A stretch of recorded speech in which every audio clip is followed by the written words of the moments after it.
याची मला जाणीव आहे.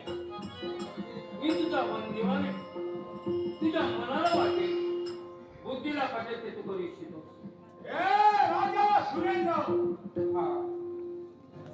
वस्त्रवंत तू देहावर चढले हे उतरवू सांगा तरी यावर माझा अधिकार आहे. अगदी सत्य. ही राजचिन्ह आहे, ही राजभूषण आहे, हे मानाचे वस्त्रांकर आहे. त्या वस्त्रांकरचा अपमान मी कधीही करू शकत नाही. पण एकच तुला सांगतोय, काय ते?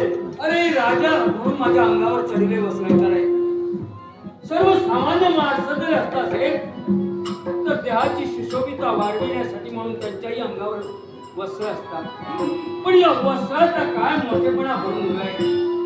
जन्माला येणारी माणूस नग्नावस्थेत राहील असतो आणि ताज असताना त्याच्या जीवनात एकच पूरक वस्त्र असतं आणि तो समाज त्याच्या अंगावर परिधान करतो. ते वस्त्र म्हणजे कोणतं असेल तर फक्त पांढरं शुभ्र वस्त्र.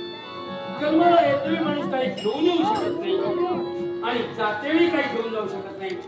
हे वस्त्रांकर जर मी उचलावे एक धारा